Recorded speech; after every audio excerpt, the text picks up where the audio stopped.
آج پھر مجھے باس نے اپنے کمرے میں بلایا تھا۔ میں نے اپنی چست قمیض سے دوپٹے کو تھوڑا سا سرکا کے پیچھے کیا تھا۔ میں جانتی تھی کہ وہ میرے حسن اور میری شخصیت پر فریفتہ ہو چکا ہے۔ وہ ایک بہت بڑے جاگیردار کا بیٹا تھا، بہت بڑا بزنس مین تھا۔ جتنا وہ دولت مند اور امیر تھا، اتنا ہی غرور اور گھمنڈ اس شخص کے اندر کوٹ کوٹ کے بھرا تھا۔ کسی بھی خوبصورت سے خوبصورت لڑکی کو وہ گھاس نہیں ڈالتا تھا، لیکن مجھ پر مر مٹا تھا۔ میرا تعلق تو ایک متوسط گھرانے سے تھا، لیکن میرا پہننا اوڑھنا شاہانہ تھا۔ میں نے کبھی بھی اپنی غربت کو اپنے اوپر حاوی نہیں ہونے دیا تھا۔ میں پچھلے 6 ماہ سے اس آفس میں کام کر رہی تھی، اور اس سے پہلے بھی میں نے اچھی ہی فرم میں جاب کی تھی۔ یہی وجہ تھی کہ میرے اچھے تعلیمی ریکارڈ کے ساتھ ساتھ میرا تجربہ بھی کافی تھا۔ اس لیے جہانگیر شاہ نے جب انٹرویو لیتے ہوئے میرے ڈاکیومنٹس دیکھے تو ایک تنقیدی نظر مجھ پر سر سے پیر تک ڈالی تھی۔ میں بہت بااعتماد لڑکی تھی۔ جہانگیر شاہ کی ہر بات کا جواب بڑے اعتماد سے دے رہی تھی۔ آخر میں اس نے مسکرا کر مجھے دیکھا تھا، میری فائل بند کی، کہنے لگا کل سے آپ جاب پر آ سکتی ہیں۔ یہ سن کر میں حیران ہوئی تھی۔ ایک دم ہی اس نے فیصلہ سنایا تھا۔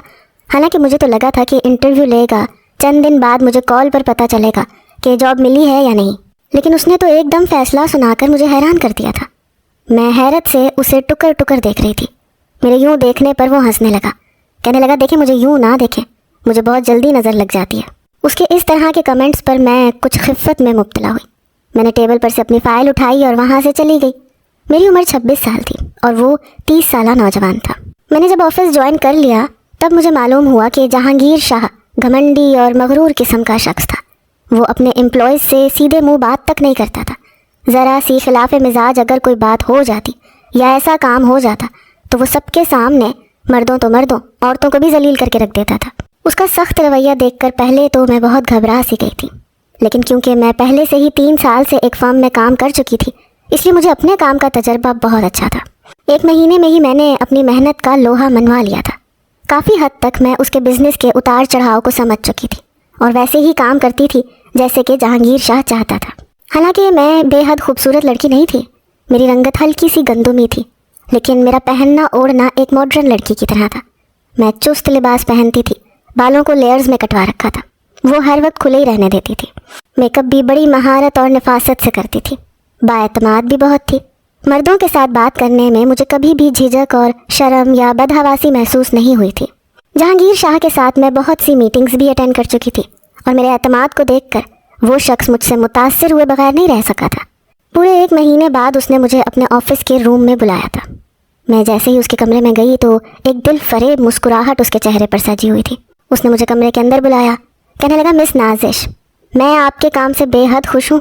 آپ پہلی لڑکی ہیں جس نے مجھے ابھی تک شکایت کا موقع نہیں دیا۔ آپ کی جتنی بھی تعریف کی جائے کم ہے۔ میں نے مسکرا کر اپنی تعریف وصولی تھی۔ جھٹکے سے اپنے لیئر کٹنگ کے بال ہاتھ سے پیچھے کیے۔ میں نے کہا تھینک یو سو مچ۔ آہستہ آہستہ اب وہ مجھ سے بزنس کے علاوہ اور بھی بہت سی باتیں کرنے لگا۔ کبھی میٹنگز کے بعد مجھے سمندر پر لے جاتا، ساحل سمندر پر ننگے پاؤں میں اس کے ساتھ ڈھیروں باتیں کرنے لگی۔ جتنا میں اسے بد دماغ اور گھمنڈی سمجھتی تھی وہ ایسا نہیں تھا، بہت مختلف قسم کا شخص تھا۔ پتہ ہی نہیں چلا کہ کب میں اس کی محبت میں گرفتار ہو گئی۔ حالانکہ میں ایسی لڑکی نہیں تھی جو رومانوی قسم کی ہوتی ہے، حقیقت سے دور، خوابوں کی انہوں نے الگ دنیا بنا رکھی ہوتی ہے۔ میں ایک حقیقت پسند لڑکی تھی۔ متوسط گھرانے سے میرا تعلق ضرور تھا، لیکن میں نے اپنی جاب سے کمائے ہوئے پیسوں سے ایک اچھے علاقے میں فلیٹ کرائے پر لے لیا تھا۔ اپنے چھوٹے بہن بھائیوں کو انگلش میڈیم اسکول میں داخل کروایا تھا۔ میرا اٹھنا بیٹھنا ایک ماڈرن فیملی کی طرح تھا۔ حال البتہ میرے والدین سادہ تھے۔ والد ہارٹ پیشنٹ تھے، اسی لیے میں نے پہلی بار گھر سے قدم نکالا تھا اور نوکری ڈھونڈی تھی، ورنہ ہمارے خاندان میں تعلیم کے فوراً بعد لڑکیوں کی شادی کر دی جاتی تھی۔ میں اپنے خاندان کی پہلی لڑکی تھی جس نے جاب کو ترجیح دی تھی۔ میں اپنے حالات کو بدلنا چاہتی تھی، اور آج میں جس مقام پر تھی خاندان کے لڑکے میری تمنا کرتے تھے، لیکن میں ہمیشہ رشتے سے انکار کر دیتی۔ میں چاہتی تھی کہ جب میں اپنی جاب سے 1 لاکھ سے اوپر کماتی ہوں تو جس سے میری شادی ہو اس کی تنخواہ بھی 2-2.5 لاکھ سے کم نہ ہو، کیونکہ جس لگژری کا میں نے خود کو عادی بنا لیا تھا میں کسی بھی چھوٹی موٹی جاب کرنے والے شخص کے ساتھ گزارا نہیں کر سکتی تھی۔ جہانگیر شاہ کے ساتھ تعلقات بڑھانے کا کہیں نہ کہیں میرا مقصد یہ بھی تھا کہ اگر وہ میری محبت میں مبتلا ہو جاتا تو میری زندگی اس کے ساتھ بہت اچھی گزر سکتی تھی۔ وہ عام جاگیرداروں جیسا ہرگز نہیں تھا جو عورتوں کو غلام بنا کے رکھے۔ شہر میں زیادہ تر اس کا وقت گزرتا تھا، اس لیے اگر وہ مجھ سے شادی کی بات کرتا تو میں سب سے پہلے اسی کے رشتے کو ترجیح دیتی۔ اس لیے میں نے خود پر کوئی بھی حدیں نہیں باندھی تھی، نہ ہی جہانگیر شاہ کو کسی حد کا پابند کیا تھا۔ وہ اکثر بات کرتے کرتے میرا ہاتھ پکڑ لیتا، مجھے خود سے قریب کر لیتا، بجائے اسے گھورنے کے میں مسکراتی تھی۔ یہی وجہ تھی کہ اس کی جسارتیں بڑھنے لگیں، اور ایک دن وہ سب ہوا جو میں نہیں چاہتی تھی۔ میں چاہتی تھی کہ وہ میری محبت میں گرفتار ہو کر میرا رشتہ مانگے اور مجھ سے شادی کر لے، جیسے کہ ہم مڈل کلاس لڑکیاں سوچتی ہیں، لیکن میں نہیں جانتی تھی کہ اس کا مقصد کچھ اور تھا۔ وہ میٹنگ کے بہانے مجھے فارم ہاؤس لے جائے گا۔ مجھے لگا کہ رات تک واپسی ہو جائے گی، لیکن جب شام کا اندھیرا گہرا ہونے لگا اور کوئی بھی میٹنگ نہیں ہوئی تو میں نے اسے کہا کہ آپ نے ابھی تک اپنی میٹنگ کے ممبرز کو نہیں بلوایا۔ اندھیرا پھیل رہا ہے، مجھے گھر جانا ہے، اور آپ جانتے ہیں کہ یہاں سے شہر کا راستہ 2 گھنٹے کا ہے۔ وہ مجھے دیکھ کر مسکرانے لگا، کہنے لگا کوئی میٹنگ نہیں ہے یہاں پر۔ یہ سن کر مجھے حیرت ہوئی۔ میں نے کہا کیا مطلب؟ پھر آپ مجھے یہاں کیوں لائے ہیں؟ وہ کہنے لگا بس تمہارے بغیر اب وقت نہیں گزرتا میرا۔ اس کی بات سن کر میں مسکرانے لگی۔ میں نے کہا تو پھر میرے والدین سے میرا رشتہ مانگ لیں۔ میری بات سن کر وہ ہنسنے لگا، کہنے لگا میں جاگیردار ہوں، تم ایک مڈل کلاس لڑکی ہو، ہمارا کوئی جوڑ نہیں ہے۔ اس کی بات سن کر تو میرا دل بجھ کر رہ گیا۔ میں تو سمجھتی تھی کہ وہ ایسی سوچ کا مالک نہیں ہوگا، لیکن اس کی بات نے جیسے میرے سارے خواب چکنا چور کر دیے۔ اس نے ایک ہی جملے میں مجھے میری حیثیت یاد دلا دی تھی۔ میں نے کہا ٹھیک ہے، اچھا کیا آپ نے مجھے یہ بتا دیا کہ میں ایک جاگیردار کی بیوی نہیں بن سکتی۔ یہ کہہ کر میں نے اپنا پرس اٹھایا اور اس کے فارم ہاؤس کے بنے ہوئے چھوٹے سے کاٹیج سے باہر نکلنے لگی، جو کہ 3 کمروں پر مشتمل تھا۔ اس سے پہلے کہ میں ڈرائنگ روم سے باہر نکلتی اس نے میرا ہاتھ پکڑا اور اپنی طرف کھینچا۔ میں اس افتاد کے لیے تیار نہیں تھی، اس لیے اس کے پہلو میں جا گری۔ کہنے لگا ایسے کیسے جانے دوں تمہیں؟ کہہ تو چکا ہوں کہ میں جاگیردار ہوں، اور ایسے شوق ہمارے تم جیسی لڑکیاں ہی تو پورے کرتی ہیں۔ یہ سننا تھا کہ غصے سے میرے کانوں کی لو تک سرخ ہوئی۔ اس نے مجھے سمجھ کیا رکھا تھا؟ میں نے جھٹکے سے اپنا آپ چھڑوایا اور کھڑی ہو گئی۔ میں نے کہا کہ آپ بہت غلط سمجھے ہیں مجھے، میں کوئی ڈرپوک قسم کی لڑکی نہیں ہوں۔ خبردار جو مجھے چھونے کی بھی کوشش کی، تمہارے حلق کا کانٹا بن جاؤں گی میں، سمجھے؟ میرا یہ کہنا تھا کہ وہ بھی غصے سے کھڑا ہوا، مجھے بازو سے پکڑا، کہنے لگا اچھا تو مجھے دھمکی دے رہی ہے، جہانگیر شاہ کو دھمکی دے رہی ہو تم؟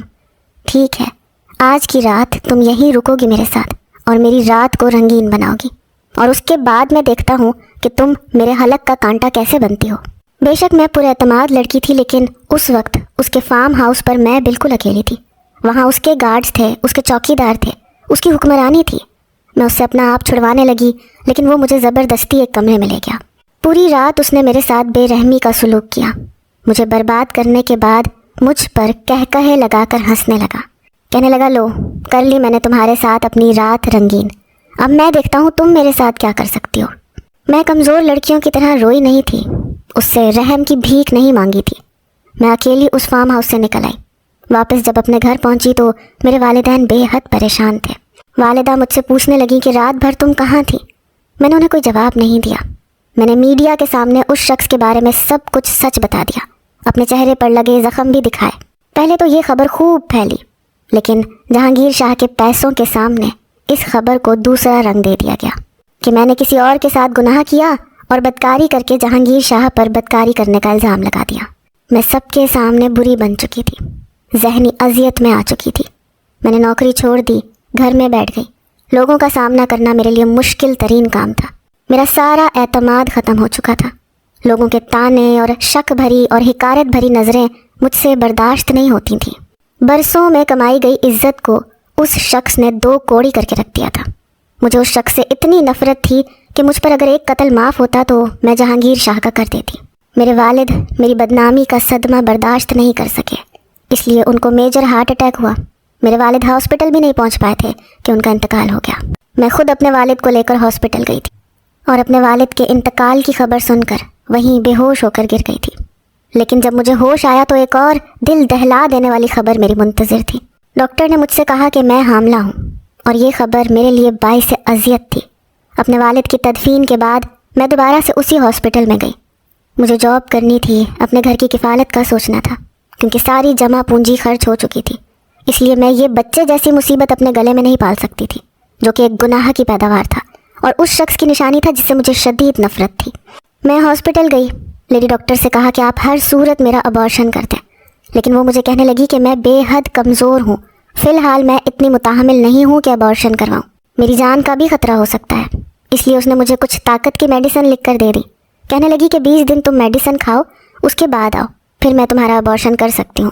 میں ابھی لیڈی ڈاکٹر کے کمرے سے باہر نہیں نکلی تھی، میرے پیچھے ایک عورت اور ایک مرد کھڑے تھے، شاید وہ لیڈی ڈاکٹر سے چیک اپ کروانے آئے تھے۔ عورت کا حلیہ کچھ عجیب و غریب قسم کا تھا، دیہاتی قسم کے کپڑے پہن رکھے تھے اور خوب سارا زیور پہنا ہوا تھا۔ تقریباً 35-36 سال کی عمر ہوگی، لیکن اس کے ساتھ کھڑے شخص کو دیکھ کر میرے ہوش اڑے تھے۔ وہ جہانگیر شاہ تھا۔ اسے دیکھ کر میری آنکھوں میں نفرت سی بھرنے لگی، لیکن وہ مجھے بڑے غصے سے دیکھ رہا تھا۔ میں وہاں سے کھڑی ہوئی اور باہر نکل گئی، لیکن اگلے روز جو قیامت ہمارے گھر پر ٹوٹی تھی میں سوچ بھی نہیں سکتی تھی۔ اگلے ہی روز جہانگیر شاہ میرے گھر پر آ گیا، اس کے گارڈز بھی اس کے ساتھ تھے۔ میرے گھر کے اندر زبردستی داخل ہوئے۔ میری والدہ اور میرے چھوٹے بہن بھائی یہ سب دیکھ کر بری طرح سے گھبرا گئے۔ میں نے اسے کہا کہ اب تم یہاں کیا لینے آئے ہو؟ تم جو چاہتے تھے وہ تو ہو چکا، تم نے مجھے برباد کرنا چاہا اور کر لیا، مجھے بدنام کرنا چاہا وہ بھی تم کر چکے، اب دفع ہو جاؤ میرے گھر سے، میں تمہاری شکل بھی دیکھنا نہیں چاہتی۔ وہ بڑے غصے سے میرے سامنے آیا، میرے مقابل کھڑا ہو گیا، کہنے لگا میری ایک بہت قیمتی چیز تمہارے پاس ہے، بس وہ تم سے واپس لے لوں تو چلا جاؤں گا۔ میں نے کہا میرے پاس تمہاری کوئی چیز نہیں ہے۔ اس نے اپنا ہاتھ میرے شکم پر رکھا، مجھے لگا جیسے کسی نے میرے وجود پر آگ لگا دی۔ میں فوراً سے پیچھے ہٹی، کہنے لگا یہ میرا وارث ہے تمہارے پاس۔ یہ سن کر میرا سر چکرا کر رہ گیا، پھر میرے پاس آ کر کہنے لگا کہ خبردار جو تم نے میرے بچے کو مارنے کی کوشش کی۔ شاید وہ لیڈی ڈاکٹر سے میری ہونے والی باتیں سن چکا تھا۔ میں نے کہا کون سا تمہارا بچہ؟ میرے اندر تو کسی اور کی بدکاری ہے، یہی کہا تھا نا تم نے میڈیا کے سامنے، اب تم کیوں اس پر حق جمانے آئے ہو؟ وہ کہنے لگا میری شادی کو 10 سال ہو گئے ہیں، میری خاندانی بیوی مجھے اولاد دینے سے قاصر ہے، بہت علاج کروائے میں نے مگر کوئی فائدہ نہیں ہوا، مجھے وارث چاہیے جو مجھے تم سے مل سکتا ہے، اس لیے جب تک میرا بچہ تمہارے وجود میں ہے تمہیں اپنے پاس رکھنا میری مجبوری ہے۔ یہ کہہ کر وہ میرے قریب آیا، کہنے لگا تم شرافت سے میرے ساتھ جانا پسند کرو گی یا یہاں سے زبردستی اٹھا کے لے جاؤں؟ یہ سننا تھا کہ میں اندر ہی اندر خوفزدہ ہوئی تھی۔ میری والدہ رونے لگی، اس کے سامنے ہاتھ جوڑ کر کہنے لگیں کہ خدا کے لیے میری بیٹی کا پیچھا چھوڑ دو۔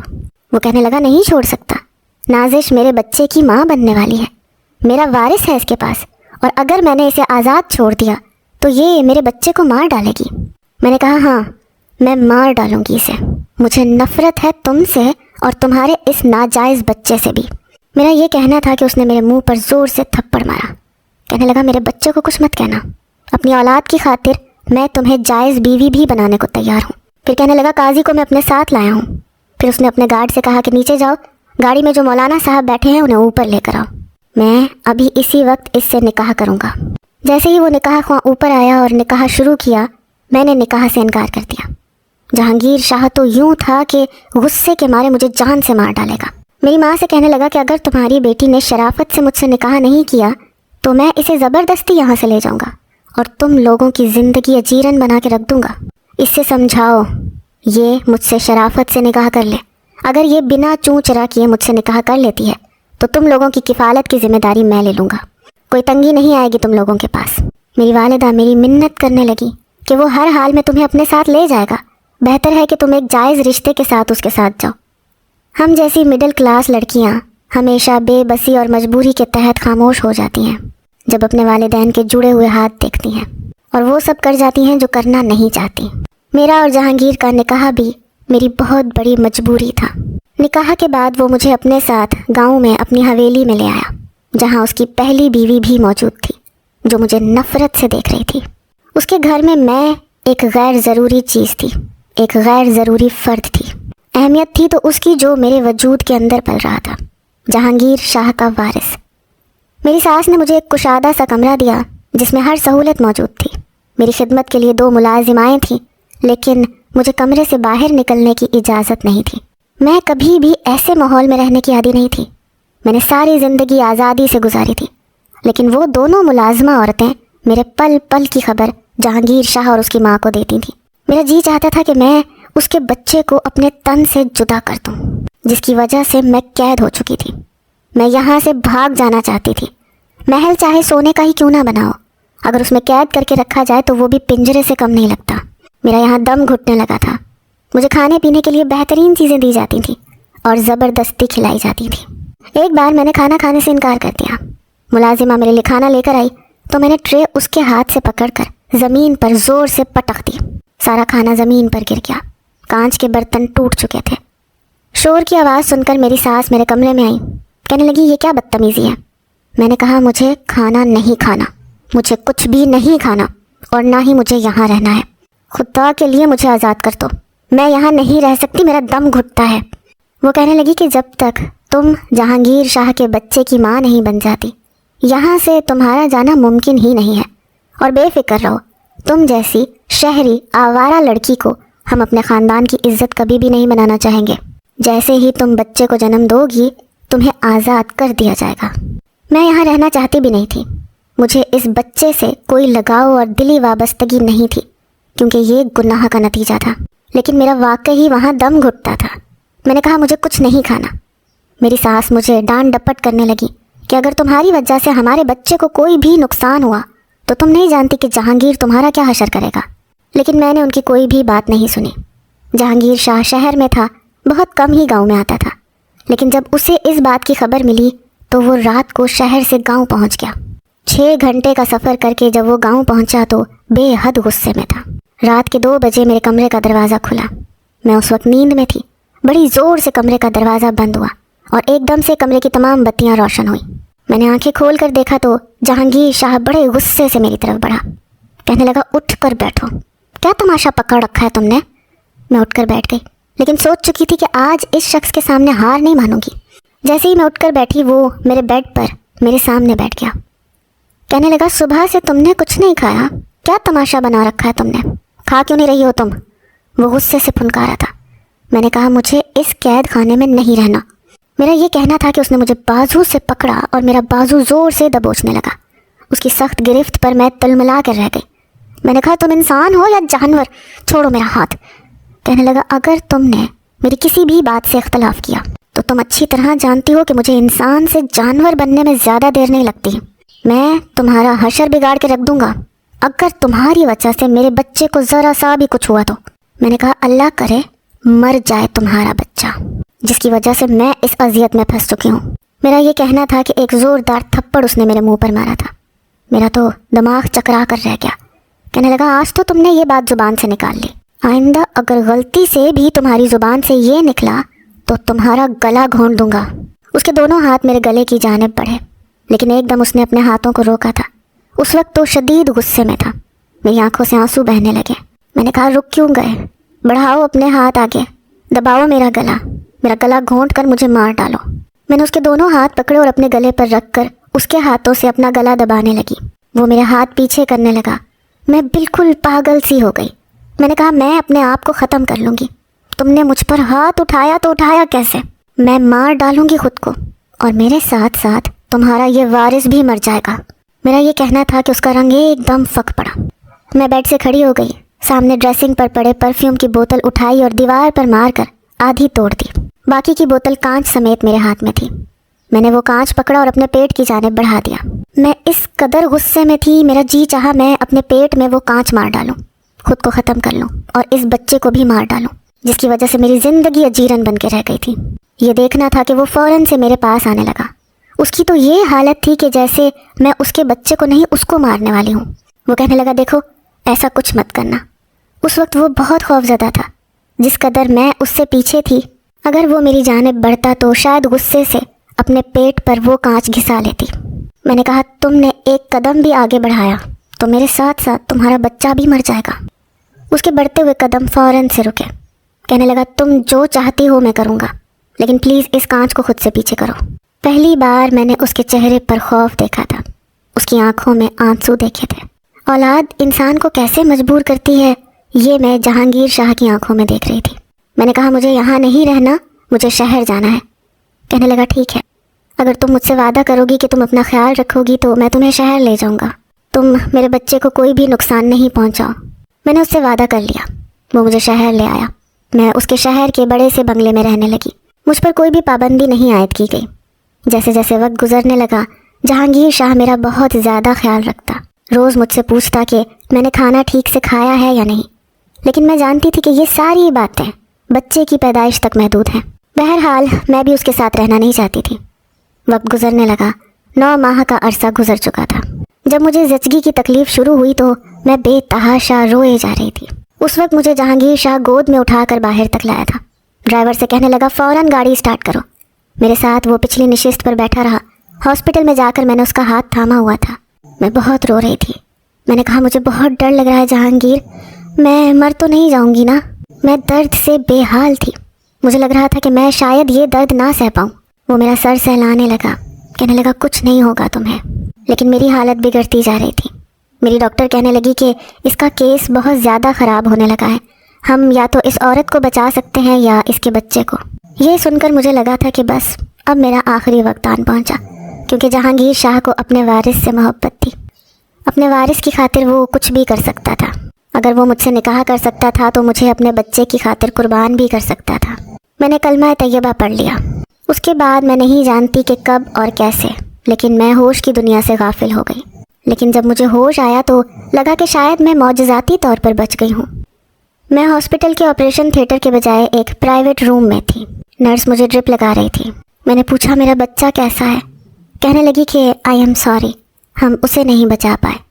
یہ سن کر میرے ہوش اڑے تھے۔ میں نے کہا یہ کیسے ہو سکتا ہے؟ کہنے لگی کہ آپ کے شوہر سے پوچھا تھا کہ ہم بچے کو بچائیں یا اس کی ماں کو، کیونکہ ان دونوں میں سے بس ایک ہی بچ سکتا ہے، تو اس نے کہا تھا کہ آپ میری بیوی کو بچا لیں، اسے کچھ نہیں ہونا چاہیے۔